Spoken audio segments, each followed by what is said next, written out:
Hello నమస్తే welcome to Vikram TV. ఏపీలో భారీ వర్షాలతో నదులు వాగులు వంకలు పొంగి పోట్లుతున్నాయి। రిజర్వాయర్లన్నీ నిండు కుండలను తలపిస్తున్నాయి। కొన్ని చోట్ల వర్షం తగ్గినా వరదలతో ఇళ్లలోకి నీరు చేరి జనజీవనం స్తంభించింది। వరద ప్రభావిత ప్రాంతాల్లో అధికార యంత్రాంగం సహాయక చర్యలు ముమ్మరం చేసింది। సీఎం ఆదేశాలతో బాధితులను పునరావాస కేంద్రాలకు తరలించారు। వారికి ఆహారం పాలు తాగునీరు అందించారు।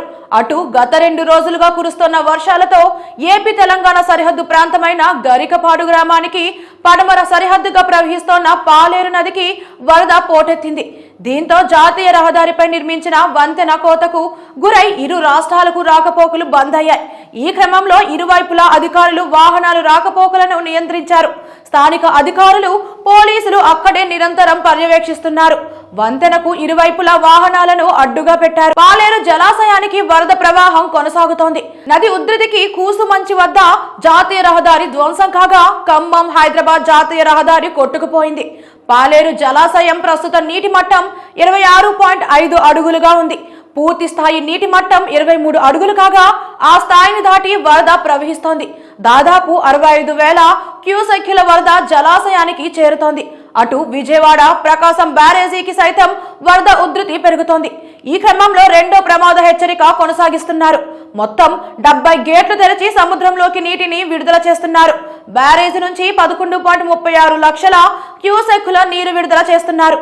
కాల్వలకు 500 క్యూసెక్కుల నీరు విడుదలవుతోంది। బ్యారేజీ వద్ద 24.2 అడుగుల మేర నీటి మట్టం కొనసాగుతోంది। వరద తీవ్రత పెరుగుతుండటంతో కృష్ణా నది లంక గ్రామాల పరిధిలోని ప్రజలు భయాందోళనకు గురవుతున్నారు। అవనిగడ్డ నియోజకవర్గంలోని లంక గ్రామాలు ఇప్పటికే పూర్తిగా నీట మునిగాయి।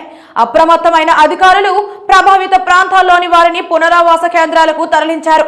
పులిగడ్డ, దక్షిణ చిరువల్లంక, కే కొత్తపాలెం, బొబ్బర్లంక, అముదార్లంక, ఎడ్లంక తదితర గ్రామాల బాధితులను పునరావాస కేంద్రాలకు తరలించారు। వీరికి అవసరమైన ఆహారం మంచినీటిని అందిస్తున్నారు। వైద్య శిబిరాలను అక్కడ నిర్వహిస్తున్నారు। మరోవైపు వరద ప్రభావిత ప్రాంతాల్లో సహాయక చర్యలు కొనసాగుతున్నాయి। ఆదివారం నుంచి విజయవాడలోనే ఉన్న సీఎం చంద్రబాబు వరద పరిస్థితిపై ఎప్పటికప్పుడు సమీక్షిస్తూ చేపట్టాల్సిన చర్యలపై అధికారులకు ఆదేశాలు ఇస్తున్నారు।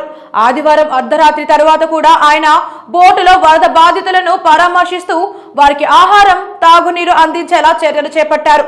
సీఎం ఆదేశాలతో యంత్రాంగం పరుగులు పెట్టారు। బాధితులకు సమీప కళ్యాణ మండపాలు, స్కూళ్లలో పునరావాసం కల్పించారు। వారికి పాలు తాగునీరు ఆహారం అందేలా చర్యలు చేపట్టారు। సింగ్ నగర్ అర్ధరాత్రి తెల్లవారుజామున సైతం సీఎం పర్యటించి పర్యవేక్షించారు। బాధితులు ధైర్యంగా ఉండాలని అన్ని విధాలా ఆదుకుంటామని భరోసా ఇచ్చారు।